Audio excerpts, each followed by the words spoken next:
What I appreciated about how you handled all of that, Joe, is that you, well, first of all, you took responsibility for it, which was really big of you because you could have blamed me. And then you actually wrote the letter too, and you just said, you need to just sign this and send it in. And, you gave me the directions on what to do. And I really didn't think it was hopeful just because it's like, why would they give back money? I appreciate you because really, you help calm me down always. I started business on my own with zero knowing, not knowing about business, not knowing about accounting, not knowing how to create website.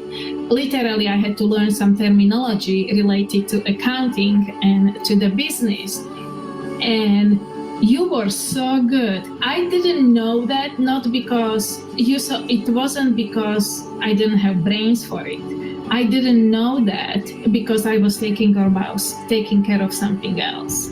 And you had respect for it, and you had patience to explain and teach me everything about accounting, although I hate everything. Joe's kicking butt in his mastermind group, and it's all about, giving content, and Joe is think you have mastermind pretty much right now, and so you're always online. If you're watching this, if you're not involved in a mastermind, bad move. You need to find a group of people that has someone that's leading it, that's organizing it in a way that's bringing value to the table, so that you can learn from those that have different gifts and talents and can bring something because they're farther down the road perhaps in building their business than you are. That's the power of the mastermind dynamic. It keys on the leader. You get someone like Joe DeShira, who brings a lot to the table, including a wonderfully wry sense of humor. You'll get so much more out of your experience because the people in the mastermind and people like Joe will help you learn from what you're experiencing, but also find the resources that you need in order to achieve what you're attempting to achieve. I appreciate that. As you're watching this, check out Joe's mastermind. Keep watching what he's broadcasting, what he's streaming. He's bringing a lot of knowledge, and you want to know Joe. Plus, you want to know who the people that Joe can connect you with as well. Folks, Joe will give you a link to go and check out our program, and make sure you post in the community again. Talk about your successes, because that helps everybody.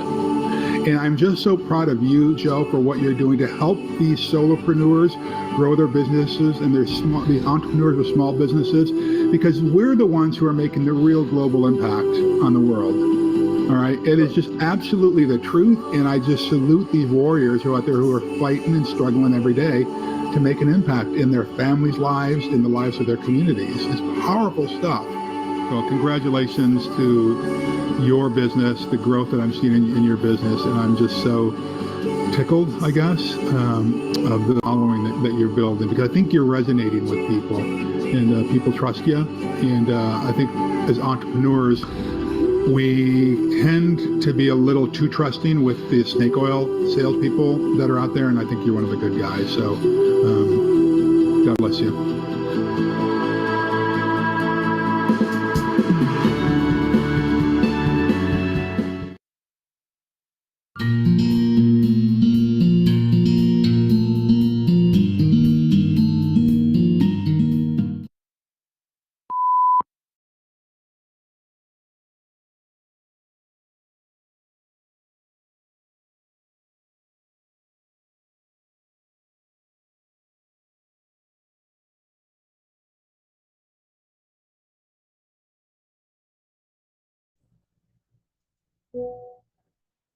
All right. Hello, everyone. Okay, so we have a small group, which is good. If you have any questions, I'll get to spend more time with you. Good morning, Alan, Eileen. Thank you for being here again. So I posted a question in the chat. Okay, I'd like to know if anybody's ever had any experience with sales tax before. Whether you're a business owner or you're handling people's books, I'd like to know if you're actually involved in the sales tax world right now, or if you're here just to learn, which is fine too, which is fine. Either way, I'd like to know who you are and what your needs are, so that I might be able to address them better. So this is basically not basically, it is an overview of sales tax, because the truth is that sales tax is probably, not probably, is, in my opinion, the most complicated, convoluted, treacherous, dangerous tax that there is, which might surprise a lot of people. A lot of people might think that, oh no, it's the income tax, it's the corporate tax, it's, no, the truth is that more people get in trouble because of sales tax issues for a number of reasons. Number one, unlike, the VAT, and I'm assuming, I don't know, oh, good morning, Jane, I didn't see you there. We actually scheduled this webinar to target U.S. business owners, and I'm not sure if anybody here that signed up is a U.S. business owner. But if you're a U.S. business owner, can you put a 1 in the chat? And if you're from the Philippines, a bookkeeper or accountant, put a 2 in there. I don't want to offend any U.S. business owners, but here's the first issue. Unlike the Philippines and the VAT, which is included when you go to buy something, the VAT is included in the price. So it's almost like, okay, that's the price. You pay $10 for a meal, it's $10. You go to the store you buy something for, well, I'm sorry, it's not dollars in the Philippines, it's pesos. Let's say it's 1,000 pesos, that includes the VAT. It's not like that with sales tax. It's whatever the price is plus the sales tax. So right away, you have a psychological, emotional issue with, oh, now I got to pay, on top of what I'm paying, I got to pay sales tax. So the American mindset is, and when I say this, I don't mean that this is everyone.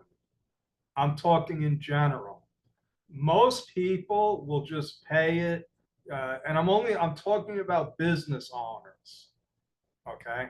I'm talking about business owners, because it's the business owners that have to actually charge and collect the sales tax, which creates an issue for them because they want to offer their services at a price that people can afford and are going to pay.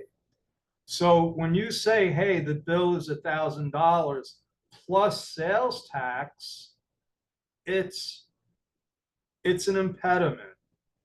It's an obstacle. So for instance, and one of the industries that is notorious for this, so the construction industry is subject to sales taxes. But it's almost like they're in denial.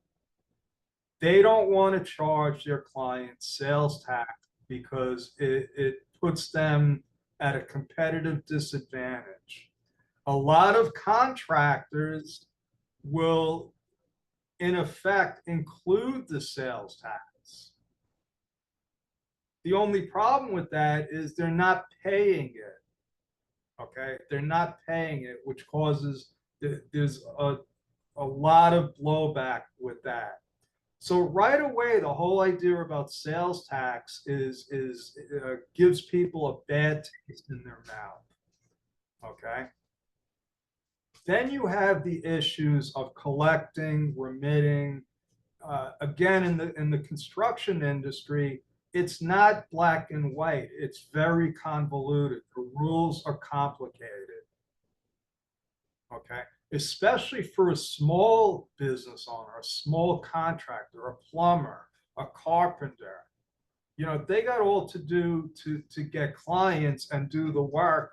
Now they're supposed to understand about all of the sales tax issues. And if you don't know me, I'm talking from experience. I've been doing this over 4 decades. Okay, over 4 decades working with thousands of different kinds of businesses. Okay, so I sort of know what I'm talking about. And from when I started over 40 years ago to today, nothing has changed. Nothing has changed. I just dropped a contracting client last week because of the sales tax issue, because he refused to pay what he was supposed to be paying. And what happens with wise guys like these is when they get caught, who do they blame? They blame their accountant. Okay. So I made a decision a long time ago. I said, I am not going to do business with people that want me to help them skirt the laws. Okay. Things are changing. Everything is changing on the tax landscape. And it's changing for a couple of reasons. Number one, technology. Technology has made it very transparent for the government to know exactly what you're doing. Okay. Even though in the United States there's strict privacy laws, okay, 9/11 like wiped that out. What happened after 9/11 is they passed these laws that allowed the government to basically spy on people. And it's still supposed to be illegal, but it's still happening. It's happening anyway. Yeah, that's right. The government breaks its own rules. Okay. If you don't believe me, there's a guy, who the heck was it? He blew the whistle on the United States government. Now he has to live in Russia because he's basically considered a traitor.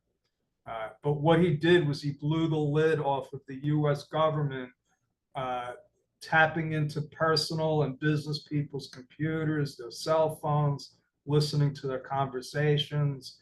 So if a business owner thinks that they don't know what they're doing, they're 100,000% wrong. They are completely wrong. The only problem is, even though the government knows what they're doing, they lack the capacity to go after everybody. So it's going to happen in little trickle stages. Okay. Also, politically, they can't just go and start auditing all the people that they know that are cheating and putting people in jail for tax evasion. There would be a civil war in the United States. So it's not that the government doesn't know what people are doing at every single level. It's that they are just waiting. They are waiting for the right time to go after our clients. Okay. It's true with personal income taxes. It's true with business taxes. It's true with payroll taxes. And it's definitely true with sales taxes, because sales taxes has a whole different slant on it. And I'm going to go through, when I go through the slideshows, I'm going to show you, I'm going to take you through why this is so important and why sales tax is probably the biggest tax issue out there that's going to get probably millions of business owners into trouble. Okay. I resisted, I hesitated on doing a course or a webinar on sales tax because it's so complicated, because there's so many issues and so many different industries, e-commerce, retail, okay, that all have different rules and ramifications, okay? But I kept getting asked, people kept asking me, can you do a course on sales taxes? So, you know, one thing I learned about business is you try to give people what they want. You try to give people what they want. So I put together this sales tax overview, okay? And what it's going to lead to, it's going to be a full 5-part course.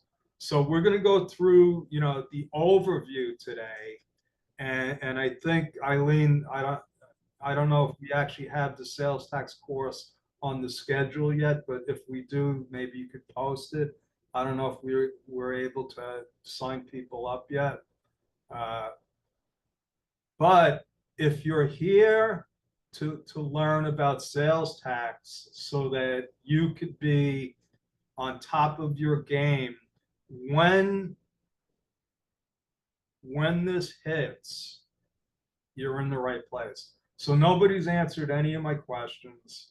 So yeah, so we're already off to a slow start. There's one. Okay, so okay, yeah, we do have a sales tax.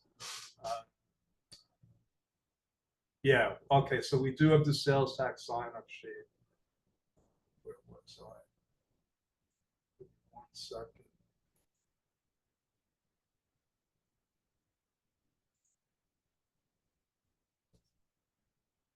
Okay, so let's do this. If you're a Philippine accountant, do you currently have any clients that are subject to sales tax?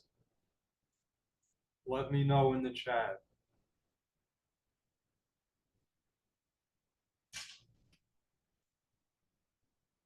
Okay, so welcome to Bedrock's introduction to sales tax. Okay, the first thing, we're going to go through some definitions and the purpose. Like I said, sales tax is not included in the purchase price. It's what we call a consumption tax. It's based on purchasing something. Okay. So the more you purchase, the more taxes you pay. Sales taxes are collected by the seller at the point of sale. Okay. And like I said, this creates a conflict for the business owner, because the business owner really doesn't want to collect the sales tax. They don't want to charge their customer extra. And plus, they don't want to have to collect it and then pay it. All right. It's a burden. It's a burden on people. And now this is what makes sales tax different than all the other taxes. It generates revenue for the state and local governments. It's not a federal tax. Okay. If you've taken one of my tax courses, you've already seen this map. This is a map of the United States. Okay, there's 50 states plus the District of Columbia, and every state has different sales tax rules. Okay. Not only that, you get taxed at the state level and also at the local level.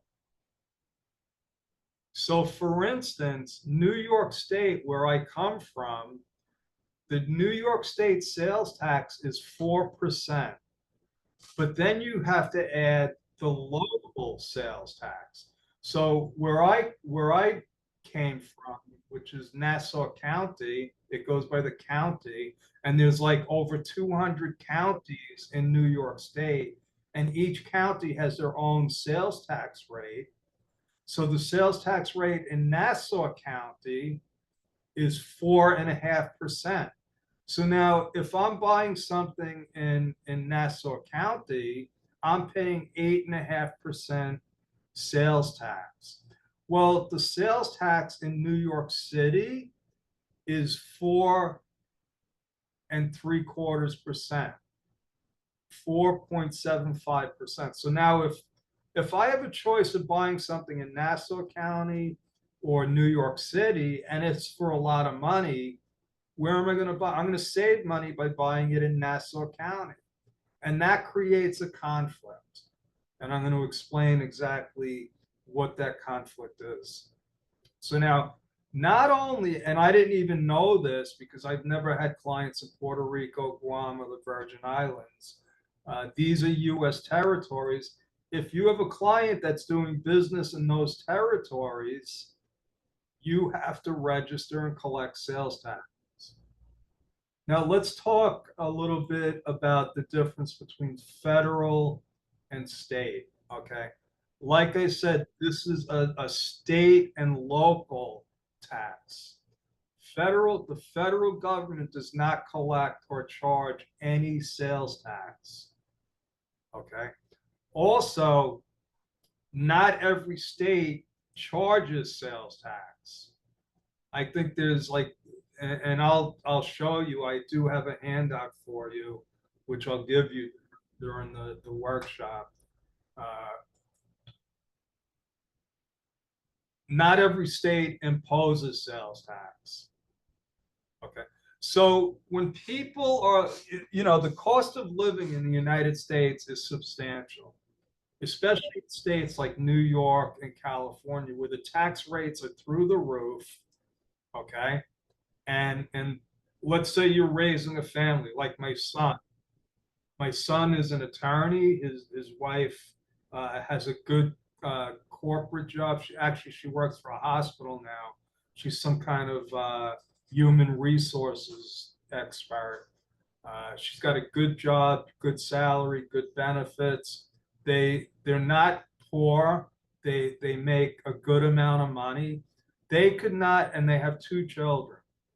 They could not afford to live in New York State because of the real estate taxes, the income taxes, the cost of childcare, and the sales taxes. When you add up all the different sales tax, forget about the sales tax. When you add up all the taxes, real estate taxes, income taxes, okay, it's a lot. Well, every time you go and buy something, you add 8% in sales taxes. Well, they move to a state where the taxes are lower, the sales taxes are lower, and the cost of living is lower. Okay, so sales tax has a direct impact on American people's lives. So you can imagine why, when I say, the business owners don't want to collect it, the people don't want to pay it. It's another cost of living. So that's where the conflict comes in. Okay.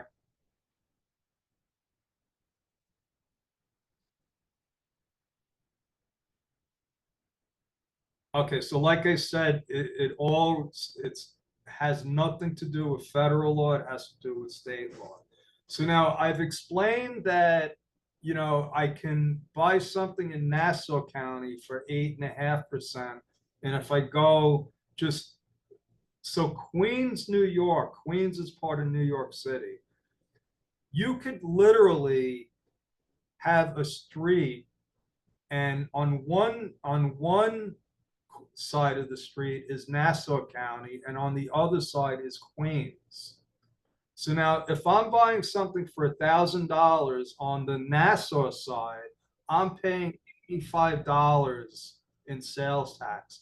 If I walk across the street and I buy the same exact item, it's $25 more. Okay? So now you have what we call cross-border issues. Now take a state that has no sales tax, okay? And I can go to that state and now I can buy that same merchandise with no sales tax. Forget about the transportation expense and all the other costs, okay? Everything else being equal, you're going to buy it in the state that has no sales tax. Well, enter the internet and companies like Amazon. So what I'm going to explain to you is the sales tax rules. Whether or not you have to collect sales tax has to do with a legal term called nexus. And nexus used to be based on a physical presence. Okay, that's changed, and I don't want to get ahead of myself. We're going to go through that. But so now I'm in New York. I pay 8.5% on anything that I buy from a New York vendor online. Why? Because if they're located in New York State, and they sell it to somebody in New York State, they're required to collect sales tax based on the county that I live in, which causes a whole nother compliance issue. So imagine you have an online store and now you got to keep track of 200 different counties just in New York State. Okay. Well, when Amazon comes around, I could find a vendor that sells the same merchandise in one of those states that have no sales tax, and I'm going to save 8.5%. Huge problem. Huge problem, because now New York State is not collecting the 8.5%. Okay. They're not getting the revenue. Not only that, the business owner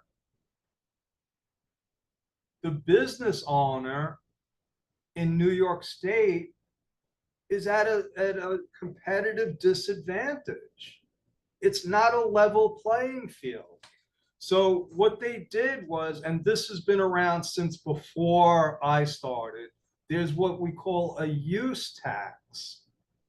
So if you do what I just said, the purchaser is responsible for actually paying the use tax. So if I bought merchandise from a vendor in Alaska that has no sales tax, let's say, I had a choice. I was going to pay $1,000 to somebody in New York, and I was going to pay $85 in sales tax, or I can buy it from somebody in Alaska and pay $0.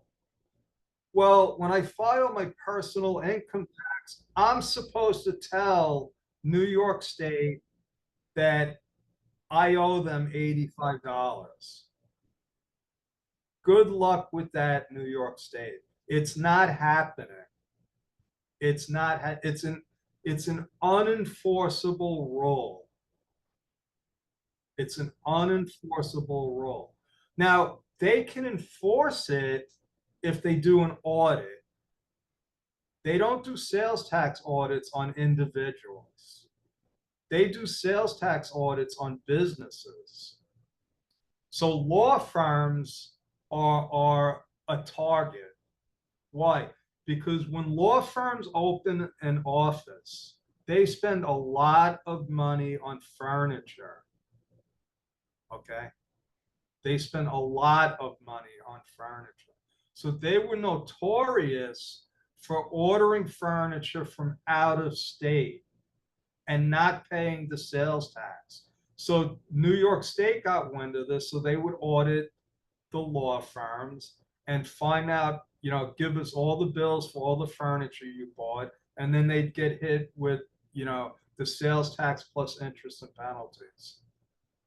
But basically, before the internet, when the government really had no way of knowing what you were purchasing or where, use taxes were unenforceable.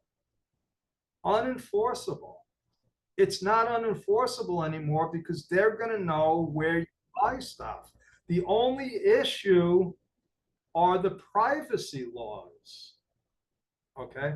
So in the United States, the government can't just say, it's not like, so the way I understand the Philippine, the BIR, is they actually have access to all the businesses' revenue, who owns it, and they could cherry pick who they audit.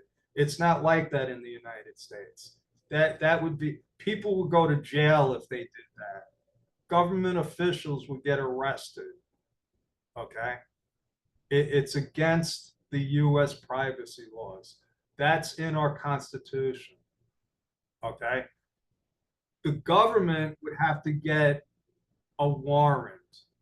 They would have to convince a judge, hey, we know that these people are cheating. We want to see their records. Okay? That's going to start happening more and more. Why? Because access to those records, a lot of them are public information. It's public information. So if you get, I'm trying to paint the picture of this is going to be total calamity. It's going to take a couple of years, but it's already started at the IRS level. It's already started. They sent out 125,000 notices to people making over $400,000 a year that haven't filed tax returns. That's just the start. That's just the start. Okay, so you have, and you're talking about hundreds of billions of dollars, okay, that has not been collected, that should have been collected, that the states need to run the government. Now, you see, the federal government is different than the state governments, okay? The federal government can just print money. When COVID hit and they gave out trillions of dollars, they just printed more money. The state governments can't do that. They can't print their own money. They have budgets. So for the IRS, monetarily, it's not an issue. The federal government is more concerned with political issues. But when it comes to the state, they want their money. They want their money and they're going to go after it. Okay. So the use tax is supposed to level the playing field, but it doesn't. It does a very bad job of it.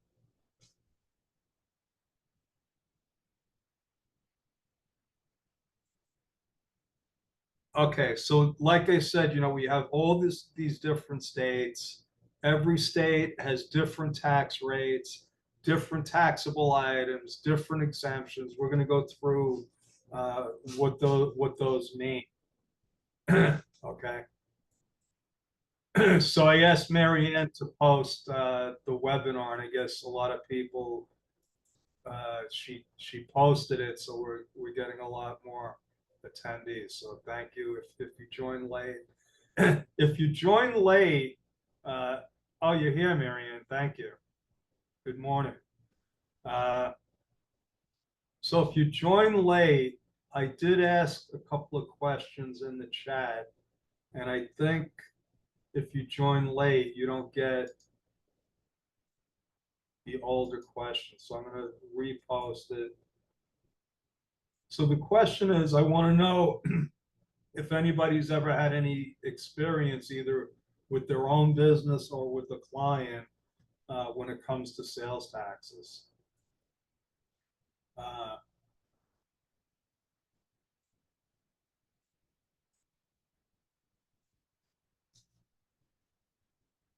So now I did mention, and I want to show you something here. Let me get it when I'm ready. Actually, I am ready.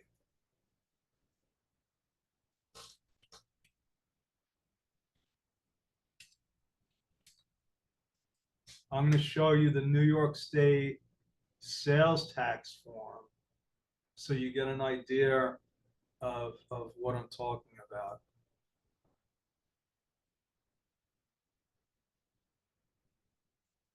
It's one thing to be told it, but when you can see it, you'll understand why this is so complicated. So this is the simple part, right? Now, this is what I'm saying. New York State sees 4%. And then so the counties, that includes New York State. I don't know of any counties that don't have a sales tax. So I don't even know why they just have no, I don't know. There's probably a situation where only New York State sales tax would apply, but I've never come across it. So now Albany, again, they're 4%. Allegheny is 4.5%. Most of them look like they're 4%. Dutchess is 4 1/8. Erie County is more, it's 8 3/4. So there's not a big difference, but so over here, Ontario, which is upstate New York, is 7.5%. So imagine you're an online seller, okay, and you actually have to keep track of not only what state you sell in, but what county. You could see that this is going to be a huge accounting issue.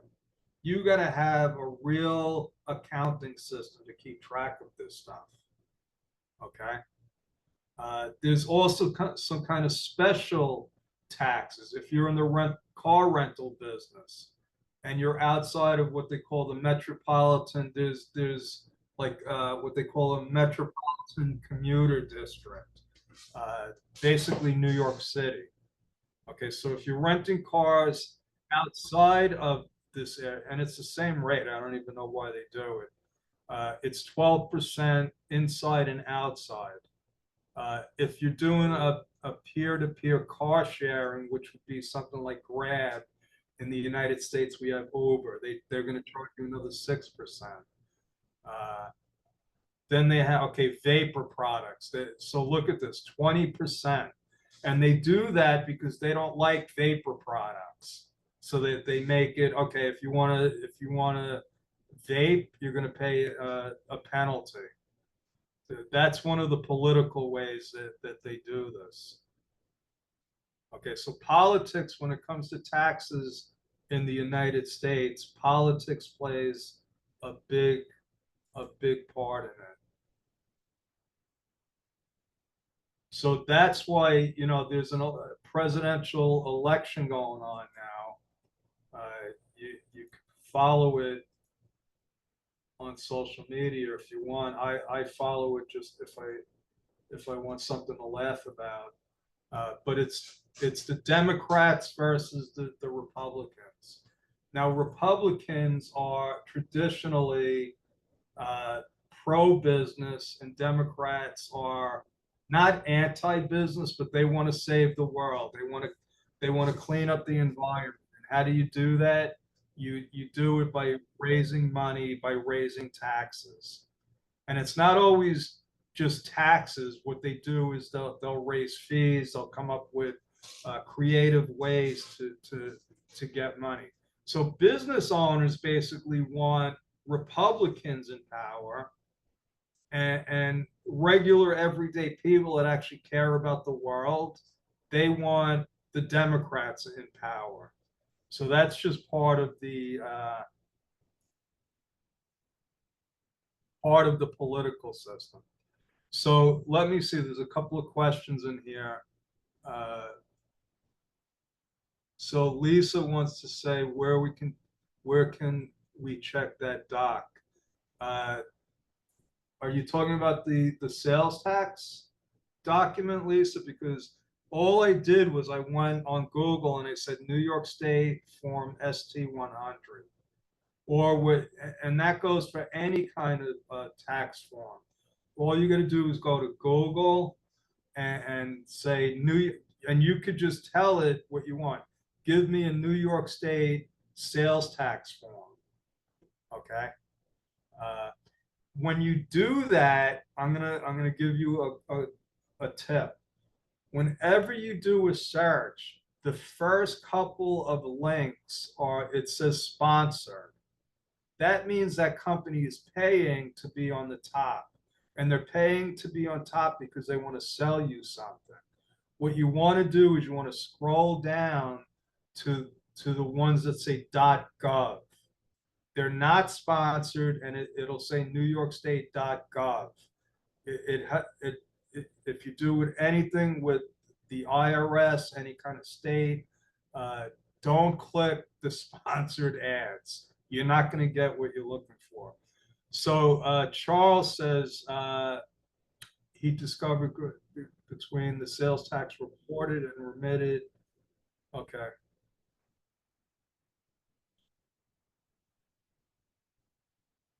Yeah. So I'm sure, Charles, it wasn't a simple test. So what Charles did, you can read this in the chat. He saw that there was they made a mistake in how they applied the rates across the different jurisdictions, and you could see how easy that could be. It's so if you get some, and I had one construction client that actually, because he got, whenever you get a client that's been in trouble, they listen because they don't want to get in trouble again. So I had a client, he actually wanted to pay all the sales tax according to what he was supposed to pay. And it was still almost impossible. It was still almost impossible. And I'll give you one example. He was a flooring contractor. Okay, he put floors in big commercial buildings, you know, banks, big, like if Amazon was going to open up an office there, he would be one of the ones bidding on it. So he got this strange contract where they had to build like platforms for some kind of business. I forget. Do you know? So I had to research, are those platforms that he's building taxable? So a normal floor, when they put in a floor, it's considered, well, I don't even want to get into that right now. But the strange thing is that putting in those kinds of platforms for whatever reason was not taxable. Okay. So he had a big business. He had a nice sized business, and he could afford an accountant to do the research. But what does a small business owner do? You know, a solopreneur.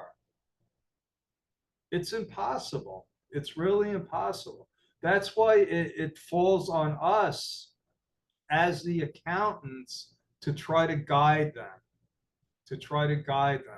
And like I said, unfortunately, you wind up butting heads with American business owners because they really don't want to charge a sales tax.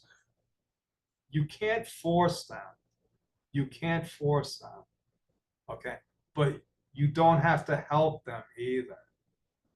You could say, listen, if you're not going to follow the sales tax rules, do your own sales tax. I have clients like that. I'm like, I'm not touching your sales tax. You want to fudge around with it? You do the sales tax, or find somebody else that's going to do it. Okay, but I'm not, and it's not like I'm going to get into any trouble. I just don't want to do it.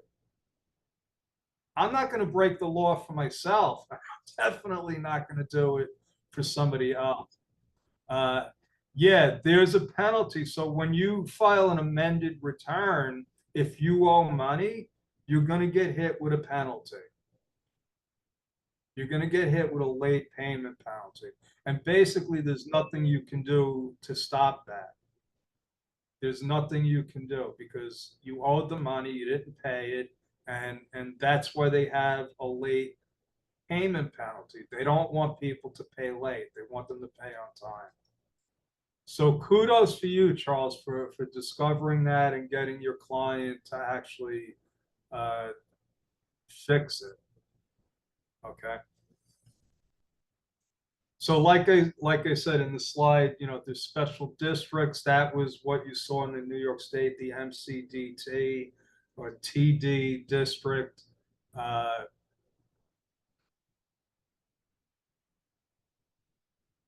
So now this next slide is exactly what I just showed you.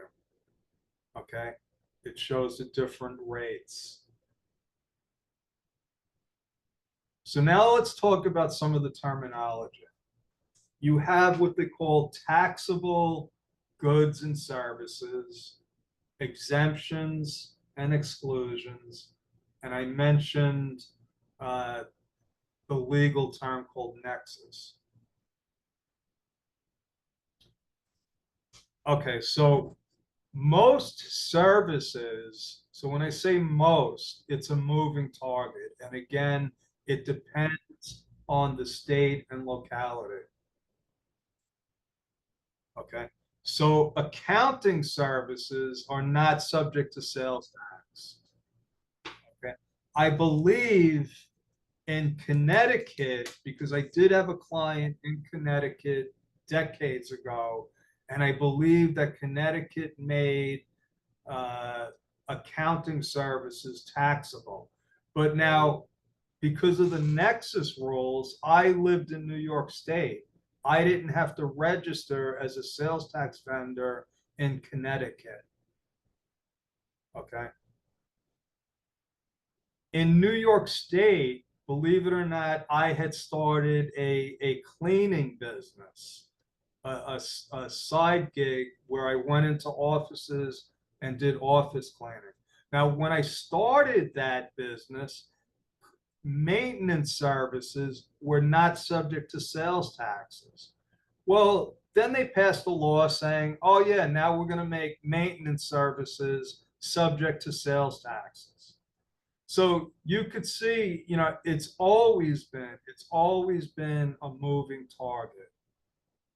Okay.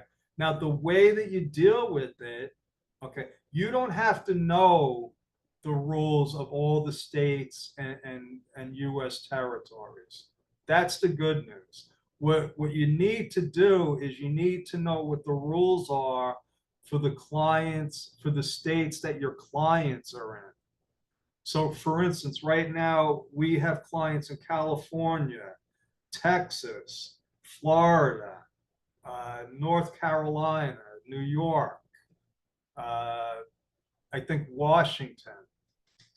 Okay, so we got a bunch of different states, and every time we get a client in a new state, we have to do the research and say, okay, is this industry subject to sales tax? Okay, because it's not always cut and dry. Now, products, goods are usually subject to sales tax. So when I say usually, there's an exception. Okay, there's an exception. And we'll get into that in well, special cases right below that. Food, clothing, medical supplies are, I don't know any states where, oh no, I'm sorry, clothing is subject to sales tax, except, so like in New York State, if you buy clothing for less than $100, it's not subject to sales tax. Okay, at least it used to not be. I don't have any clients that sell, I don't have any retail clients. Okay, I just spoke to an accountant in Texas, and she said there's a couple of industries she stays away from. Manufacturing, because she doesn't like inventory. Restaurants, because it's yeah, restaurants are tough. And retail. Retail because of the sales tax issues. Okay. But basically, food, let me qualify that. Groceries, food that you're going to take home and cook and eat are not subject to sales tax. But processed foods, pizza, McDonald's, Starbucks, subject to sales tax. I'm going to get to something called the marshmallow rule later. Okay. Now, it used to be digital goods and software were not subject to sales tax. Not subject to sales tax. I think it was about 15 or 20 years ago that they started charging sales tax. It started when this whole software as a service. Okay, it used to be, you know, you buy QuickBooks, you buy a CD, you put it in computer, and you didn't pay sales tax on it. Now you pay sales tax on all digital goods and services.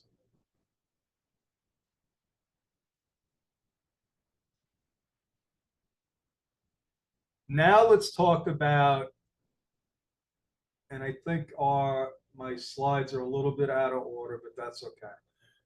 They have what we call, so Nexus, like I said before, it was based on a physical presence. Okay, and that was a court case that was decided before I even started in accounting. It was called the Quill case. Okay, and we're going to talk about that. So the physical presence meant you had an office, you had employees, you were always in the state because you had sales reps that went in there to sell your goods and stuff, but you were physically there. If you were physically there, you were required to register as a sales tax vendor. Okay. Now, if you're supposed to register, and the client I just dropped, this is what he told me. He said I should have never registered as a sales tax vendor because then I wouldn't have to pay. And I said, you're crazy. It doesn't mean you don't have to pay.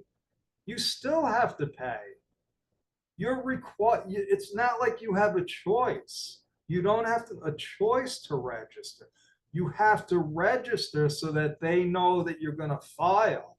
But if you don't register and they audit you, they're going to go back however many, because there's no statute. If you don't file a return, there's no statute of limitations. They can go back to the beginning of time and say you owe a sales tax from the beginning of time if you don't register. At least if you register and you file, the statute of limitations starts running.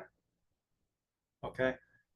In 2018, they came up with this new rule called economic nexus. And it had to do with what they call the Wayfair ruling. And the Wayfair is sort of like Amazon. They sell like household furniture knickknacks. Okay, they sell them probably all over the world. South Dakota, one of the states, sued Wayfair because they said, listen, you're doing a lot of business with people in South Dakota. We want you to register and collect sales tax. It went all the way to the Supreme Court. So when there's a state issue like that, it probably started in state court and it just worked its way up all the way to the Supreme Court. You can't get higher than the Supreme Court of the United States. And they came up with this economic nexus ruling. They said, you know what, because of the internet, that physical presence, that Quill ruling is out the door. Now we're going to go by how much business do you do. So I have a client, she's in California. She does business on eBay. Okay, she sells medical equipment. Actually, medical equipment it's complicated, but it's subject to sales tax. Okay.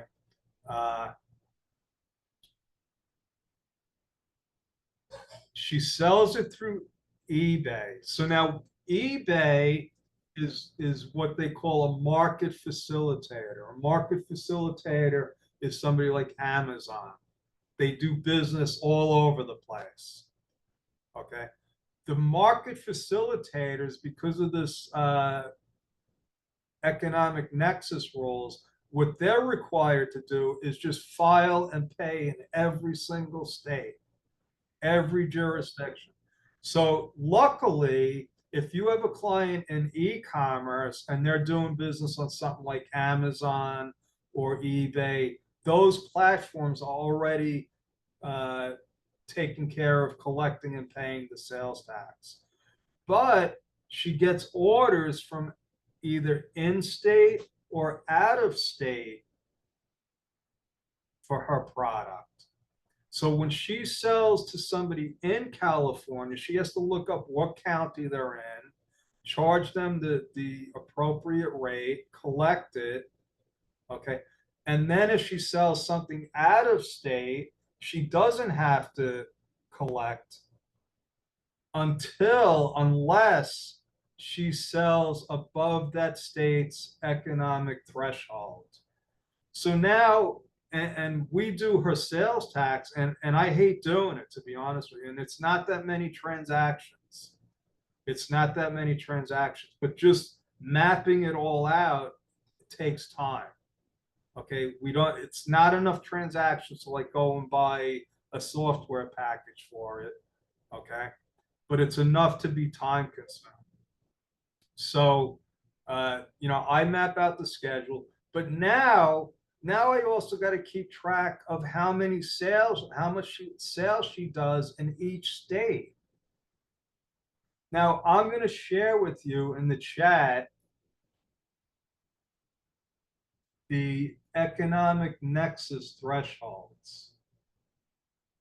Okay, this is extremely important. And something happened to my, cancel that.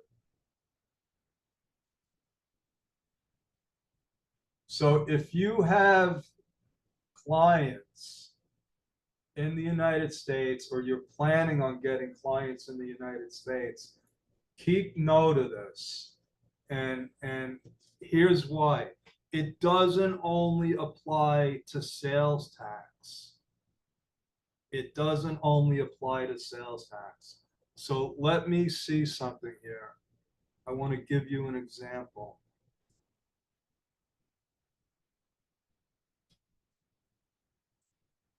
What happened to my screen?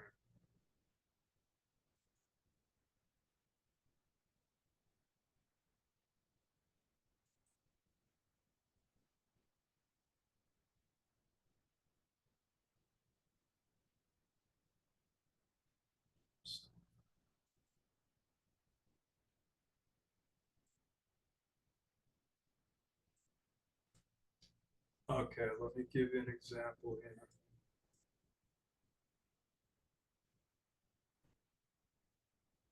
Okay, in Arizona, if you go over 100,000 in sales, you have to register. Now, what is that? What do I mean by register? First of all, you got to register with the Department of State. You have to be registered to do business in the state of Arizona if you do more than $100,000 a year in business. Okay, that means you got to file a corporate return in Arizona, and you have to file sales tax in Arizona.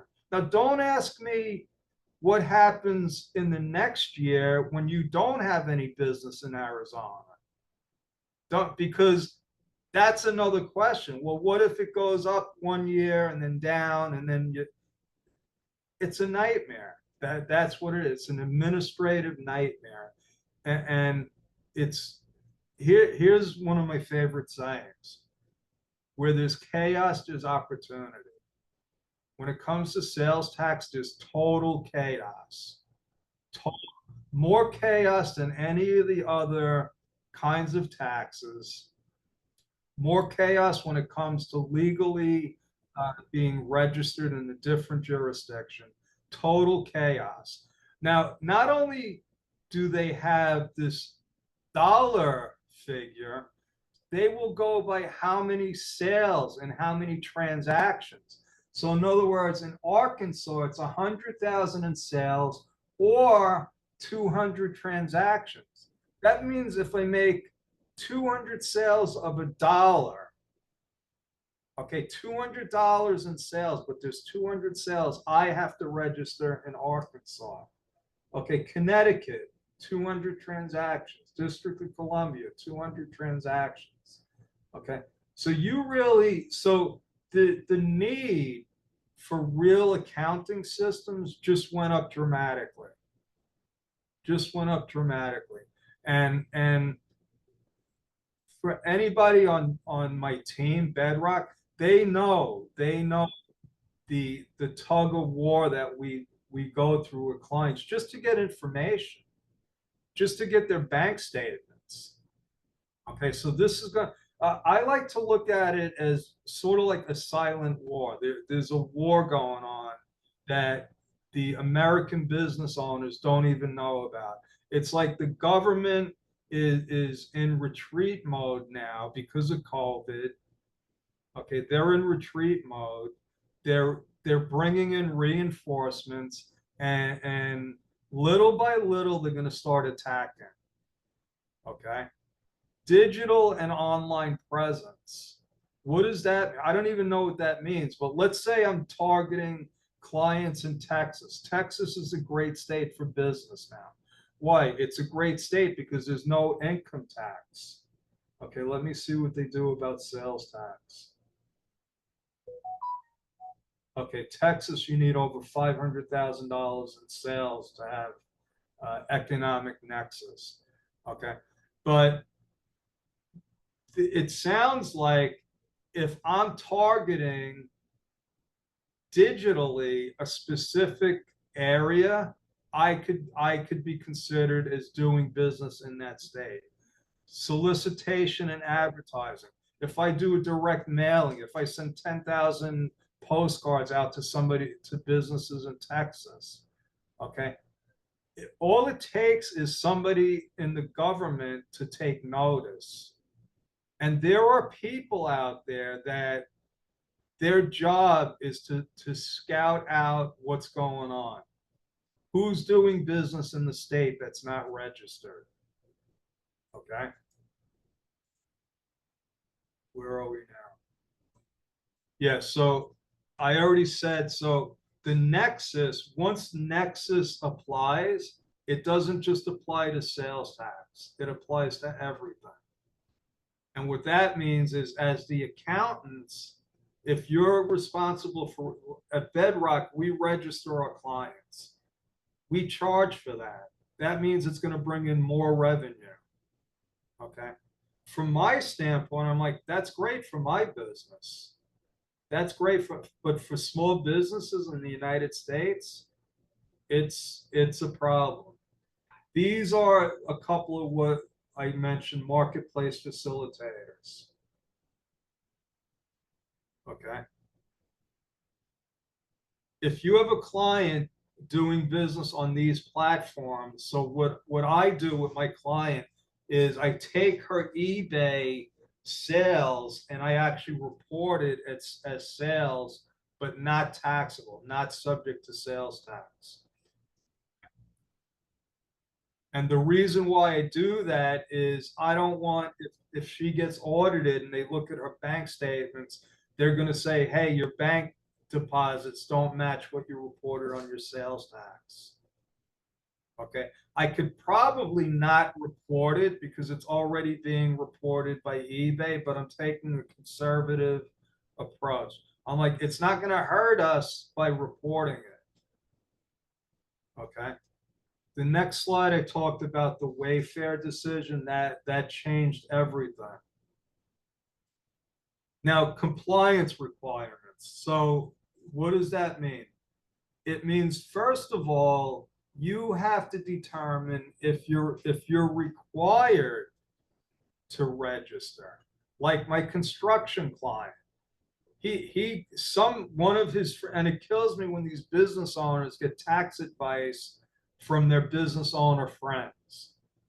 Because let me tell you something, business owners lie to each other. They lie to each other. I know it because I'm like, that's not possible. He's lying to you. So somebody told him, oh, you shouldn't have registered. Well, if you're required to register, you have to register. And in New York State and probably all the other states, you get a certificate of authority. Okay. That has to be, so if you have a location, like a retail location, you have to display that in your store.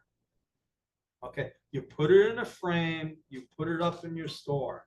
Now, sales tax auditors, what they can do is they go into stores, and if they don't see that certificate of authority, you're getting audited. A little thing like that, it's a little like postcard, and it's easy for clients to forget about. They might get, so you got to remember, again, a lot of business owners in the United States don't even hire accountants. They try to do all this stuff themselves. And I'll tell you a funny story. Well, it wasn't funny at the time. When I started, in accounting, my team knows this, before I graduated, I drove an ice cream truck. Okay. And I treated it like a business. I said, oh, I want to learn about business. So I'm going to treat this ice cream truck like a business. And it was. Technically, it was. I didn't work for anybody. It was self-employed. It was a sole proprietor. I leased an ice cream truck, and they made me register as a sales tax vendor. Okay. They were a legitimate business, and they made all of their ice cream truck vendors. Now, the truth is, thinking back, I wasn't required to register because ice cream was not subject to sales tax. It wasn't subject to sales tax. So anyway, I register. I take all of the documents that I got, put them in a folder. I said, oh, this looks like it's important. It looks like official business. I put it in a folder and I saved it. I graduate. I start studying for the CPA exam. I have a CPA job, and I get a letter in the mail. I open it up. It's from the New York State Sales Tax Department, and it has a big red stamp on it. Tax warrant. Tax warrant.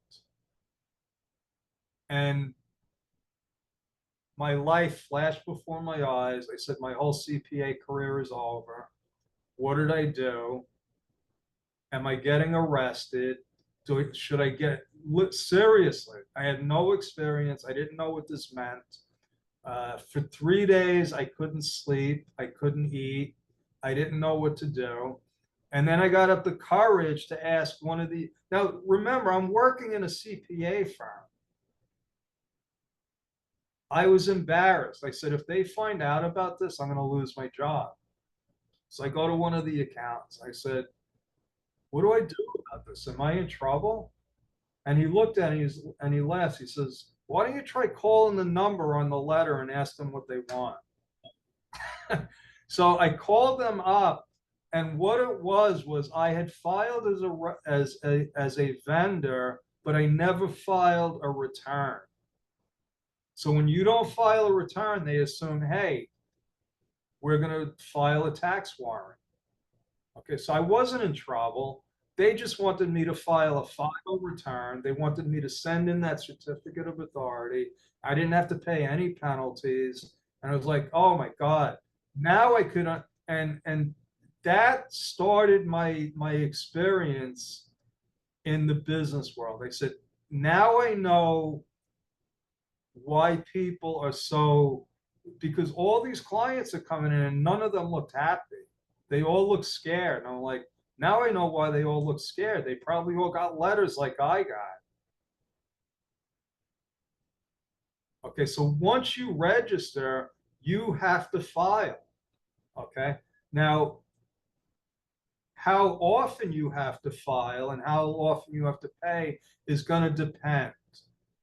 It's going to depend on what your volume of sales are.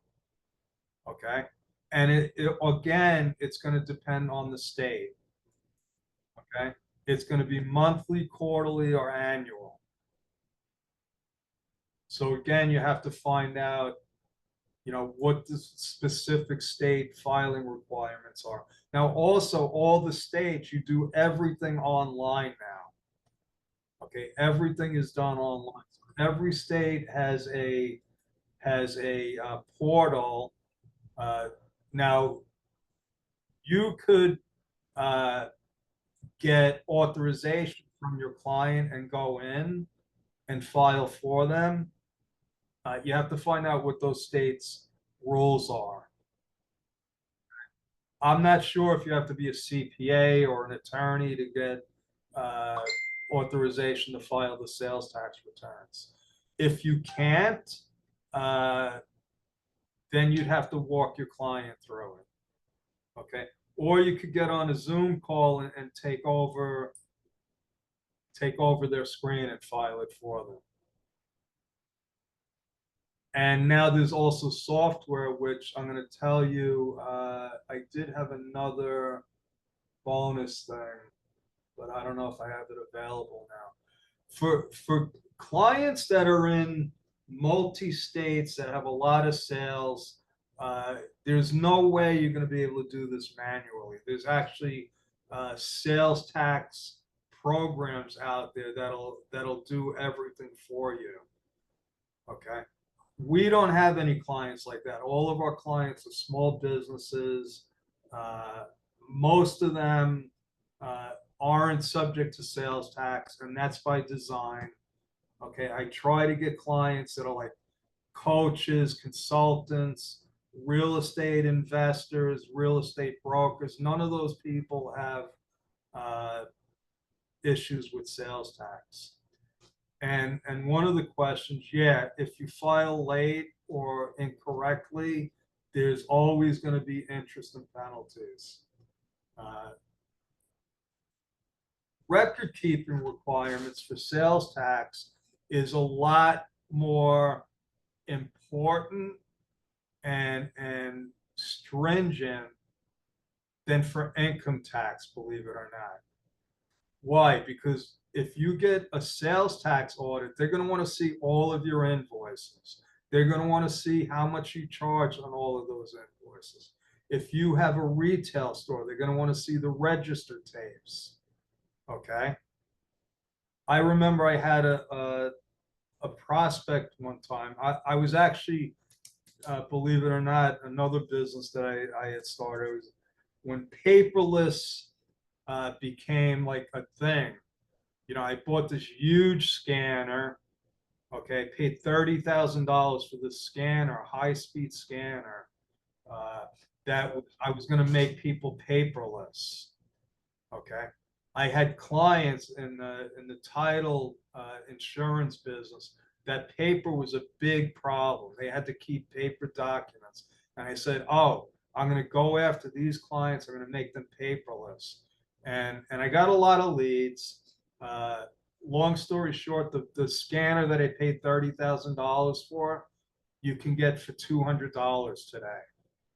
Okay, you can get it for $200. So I got a lead from a guy that owns 7 McDonald's, and he had a problem because every one of those register tapes he had to save. So you can imagine every day for 7 different stores, probably 4 or 5 registers, having to keep those register tapes for 7 years. That's a lot of paper. That's a lot of paper. Okay. You got to keep all of your purchases. Okay. They want to see where you bought stuff. Why? Because, like I said, if you bought stuff in another state and didn't pay taxes on it, they're going to hit you for the use tax. Now, if that wasn't enough, we have other sales tax issues. There's something called sales tax holidays. So any state could say, hey, for Black Friday, you know, the Friday after Thanksgiving in the United States is the biggest retail sales day of the year. So like New York State can say, hey, for Black Friday, there's no sales tax. Good luck keeping track of that.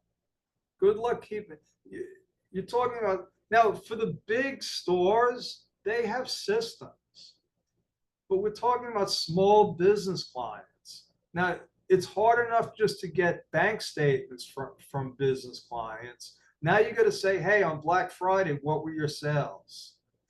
They'll look at you cross-eyed. Okay.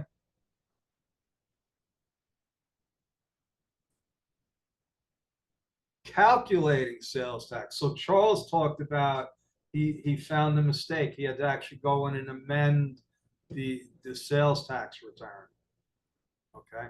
It had to do with the tax rates over different jurisdictions. Okay. Discounts and coupons. Okay, so let's say we have somebody that's selling something for $1,000, but you have a coupon for $100. So you're actually paying $900. Well, do you pay sales tax on the 1,000 or the 900? The answer is you're going to pay it on the 1,000. So if you're in Nassau County, you're paying $85 in sales tax, and the customer might say, why are you charging me $85? Because you don't get off on the sales tax on the coupon. Okay, another accounting nightmare. So if you're trying to do your client's sales tax based on their deposits, that's not going to work. It's not going to work because you're going to see a deposit for $900 and you're not going to know about that $100 coupon. So you have to have an accounting system that says, hey, Mr. Client, if you're accepting coupons or giving discounts, we're going to have to put that as a column in the sales ledger. What if somebody brings something back? What do you do about the sales tax? You got to refund the sales tax. You have to refund the sales tax, and then you're going to take it as a credit on your sales tax return. But it's another accounting issue. It's another accounting issue.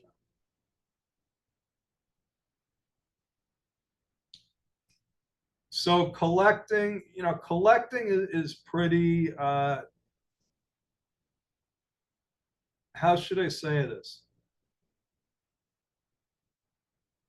If you have a good accounting system, and that's what it relies on, collecting it and accounting for it shouldn't be a problem. Okay. If you have a client in retail where they have coupons, where they have discounts, where they have, returns and refunds, okay, it could be an issue. It could be an accounting issue.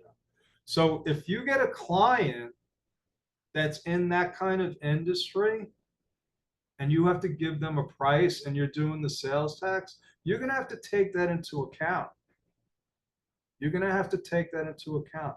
I know my client that I do the sales tax in California, I know every quarter I got to spend an hour, at least an hour.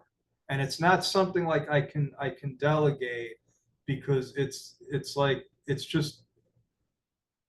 complicated. It's complicated. I wish I could delegate it, but it's not that kind of thing that you can delegate. So collecting the sales tax, most of the stuff isn't an issue anymore because it's all done electronically. Online sales. So, okay. Now, if you're selling products, so, and I'm going to give you this as an example because I'm selling courses now. Okay. I actually have to see, are my courses, well, actually, my courses are all being sold to people in the Philippines, so it's not subject to sales tax. Okay. But if I sold those courses to people in the United States, there's a good chance that I'm going to have to charge sales tax on it. I don't know. I would have to do research on it. But now here's the thing. If I'm going to sell it, I'm going to have to program my software to calculate all the different counties. It's a nightmare. It's really a nightmare. It's like, how does somebody, a small business owner, they don't have an accountant, and if they have an accountant, they're not paying them to do this kind of stuff. It's an issue. It's an issue. Okay. I already talked about handling multi-state sales. It's an issue. Now, exemptions and exclusions. I already talked about some of the exemptions.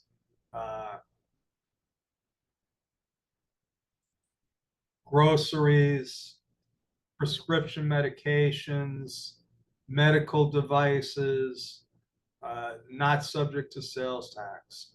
Okay, exemptions, not-for-profit organizations and government entities, not subject to sales tax. So we have a client in the maintenance business. Now, I just told you that maintenance is subject to sales tax. Okay. However, he cleans schools. He does the floor waxing and cleaning of schools. The schools are a government entity, part of the state school system. Okay. Not subject to sales tax.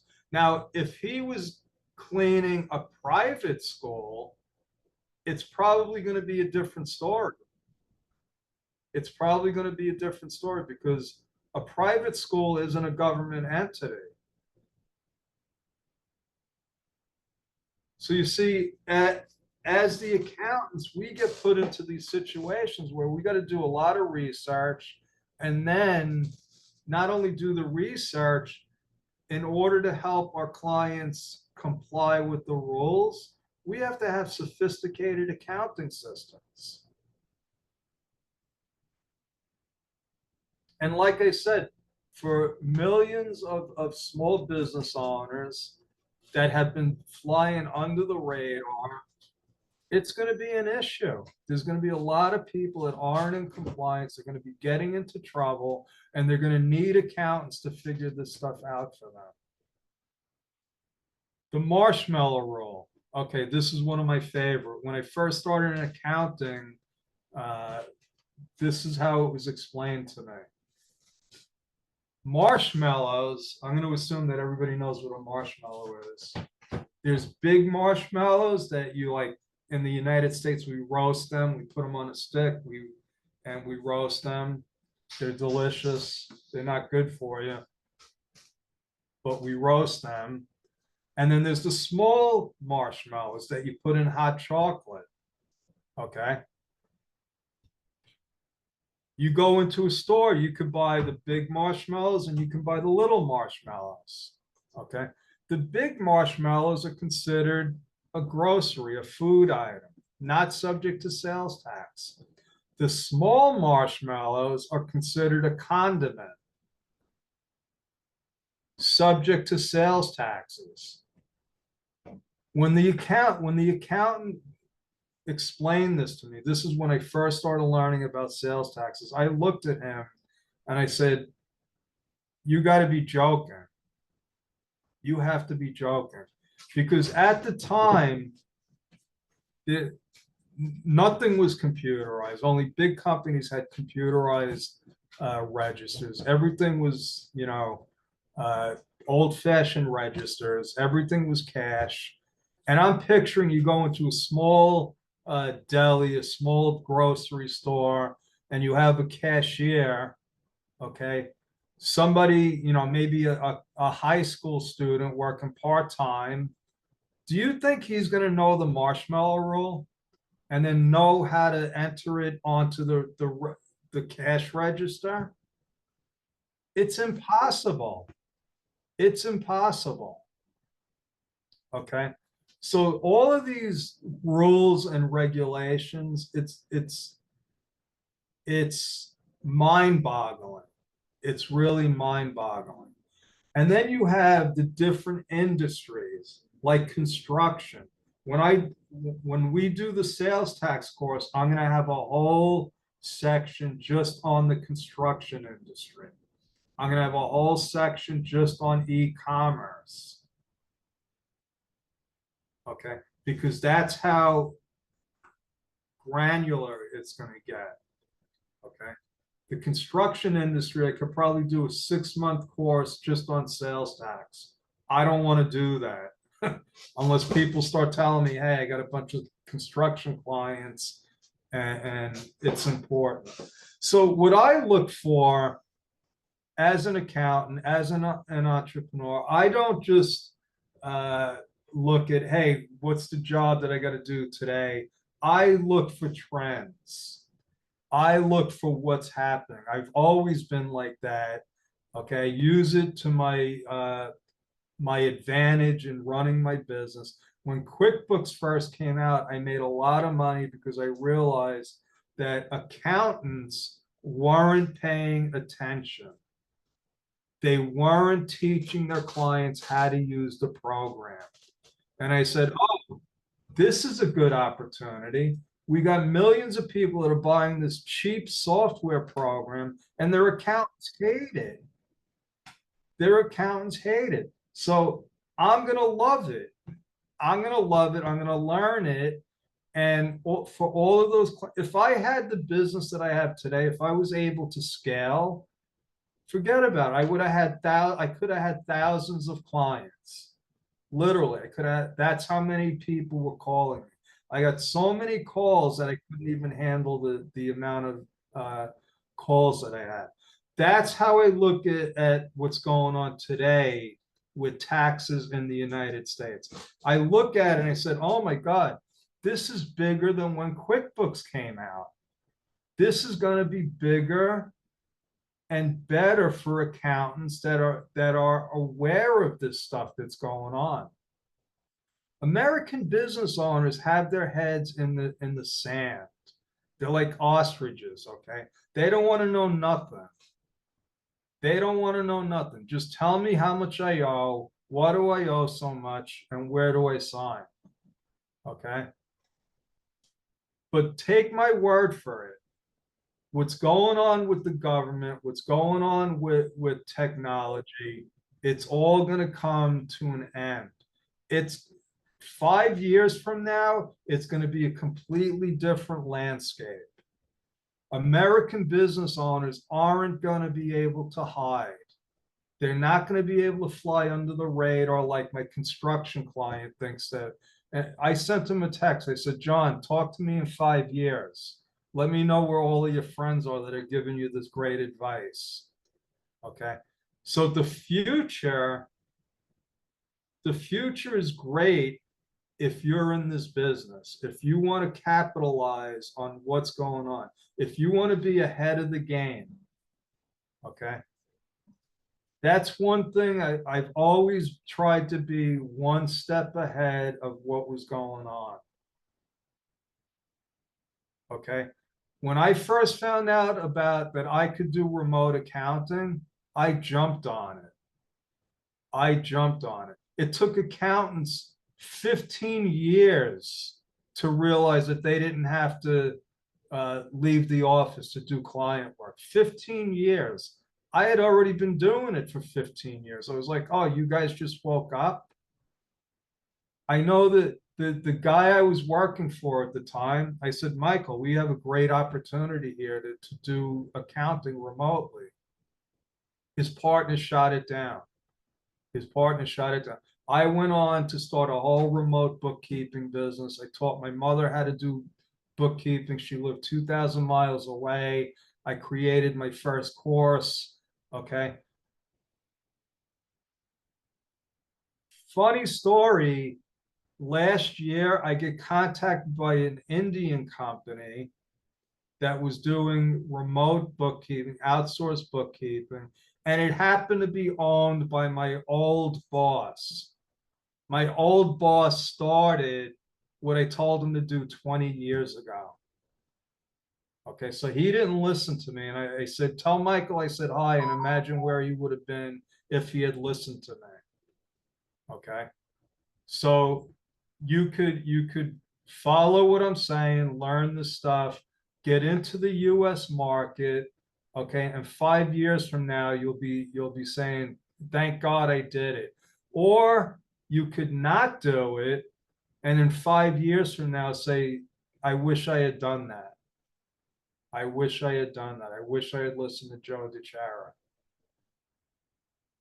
So that's my story. I don't know if there's any questions. I don't see anything in the chat. I hope that I didn't put people to sleep. I know that I can get on a, oh, okay. So wait, there is a question here. Geraldine asks, how do you refund sales taxes on sales on Amazon? So Amazon is going to take care of that, Geraldine. Yeah, if Amazon, so that's the good thing about, companies like Amazon, okay, and eBay. Pauline, I don't know. So I took something called a Clifton Strengths Finder. And I advise everybody to do this. Everyone on my team has taken one. Okay, Clifton Strengths Finder is gonna, it tells you your strongest personality traits. One of mine is futuristic. I'm always looking for future trends. How do you look for them? I'll be honest with you, I don't know. I just notice. No, I'm not a visionary. I put puzzles together. Okay, that's what I do. I'm a puzzle guy. Okay. About 15 years ago, I got a letter from New York State. Okay, I had a company that I had opened up and I never did any business with it. It was a shell. It was like I just opened it, never opened a bank account. I got a letter from the New York State Department of Labor. And it wasn't a letter, it was a bill. It was a bill for $1,000 for not filing my payroll tax return. And it was like, that's strange because I'm not required to file. Long story short, what it was New York State. So the Department of Labor is not the income tax. The Department of Labor monitors unemployment insurance. Okay. So what the unemployment insurance department did was they did a search of all the companies that had registered but didn't file. Okay. So my name came, it was all computer generated. So what I had to do when I called them, I said, this is a joke, right? And they said, no, what we need you to do is fax us a letter that says that you never did any business, and then we'll get rid of the penalty.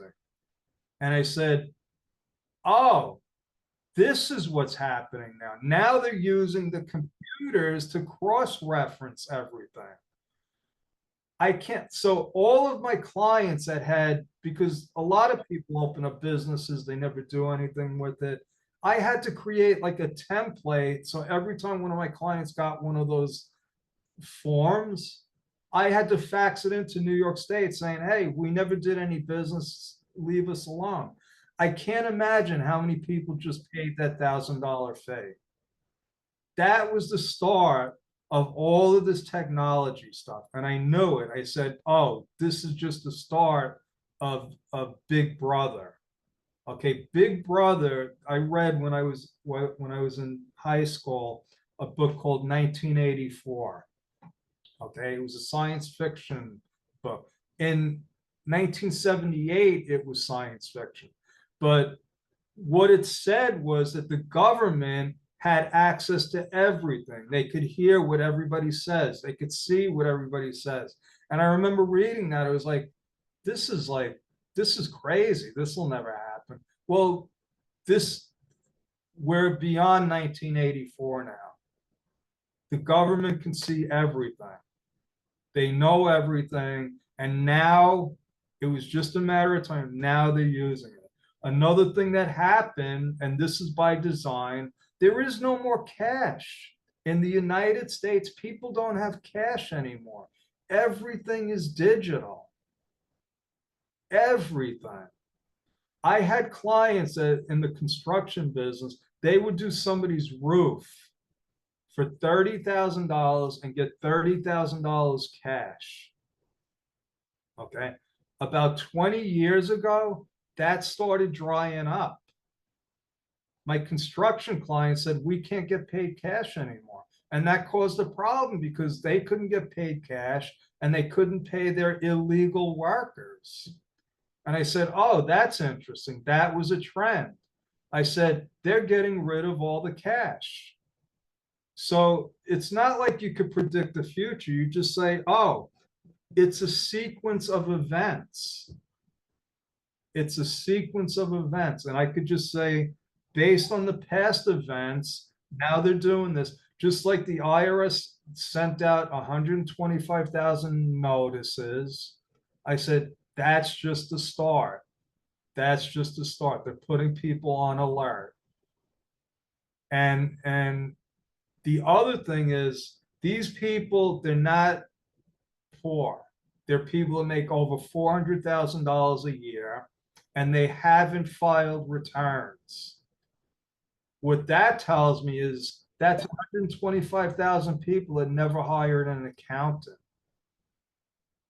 125,000 rich people that never hired an accountant, and now they're going to be getting collection letters. They're going to need accountants. So that's my prediction. That's the future trend. Now, Geraldine, you put something in here. I don't understand the question. You said clips, and what was that again? Can you explain? Do you want to unmute yourself?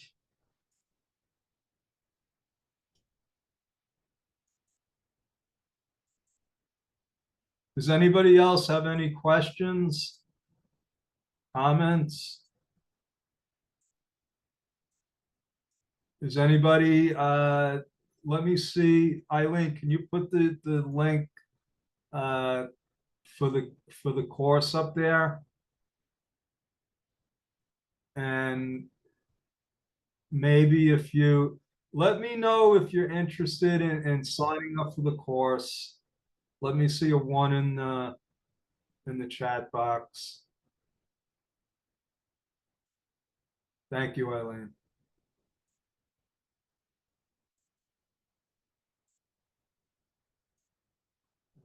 Let's see. Clip. I mentioned, I'm sorry, Geraldine, I forgot. I forgot what I don't know what clip means.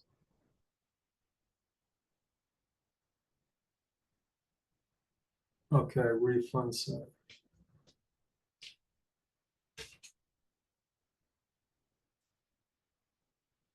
Okay, does anybody else have any questions, comments?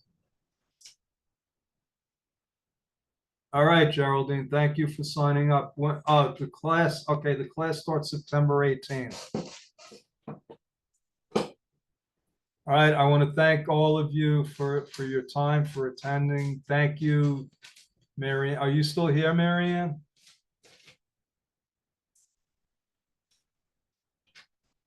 Coach Yan Yan? Did she leave?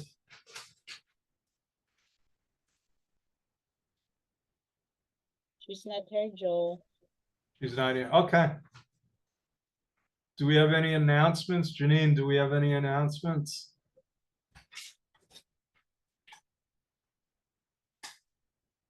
None so far, Joe, but yeah, we just like to invite everyone to our upcoming sales tax course this September 18. So you can just check the link in the chat box to know more the details of the sales tax course. And also, Joe, we're going to offer again the 13-week course, right?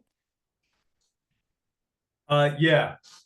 We Yeah. have a whole new slate of courses. We're adding courses during the day. We're going to have a course on Saturdays, and just to accommodate people who can't make evening courses. When's the next 13-week class starting, Janine? That's October 8th, the start of the class. So we're going to have different batches, most especially in the 5-week course.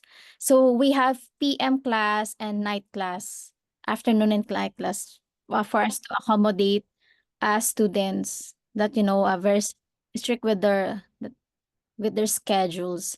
And we also have, Joe, the Barkada bundle, the buy 3 plus get 1 free. So Oh, if you yeah. So if you have 3 friends that want to join, you can get one, you can get your tuition free. yeah. So yeah, that's it. All right, great. Thank you, everyone. Have a great day and looking forward to seeing you at future events. And one last thing, if you're not signed up for Jumpstart, you should definitely Jumpstart. Join the Facebook group. It's free. And every Saturday we have really good speakers talking about a whole different slew of topics. All right. So, all right. That's my story. I'm sticking with it. Thank you, Team Bedrock. And I will talk to you all soon. Thanks. Have a great day, everyone.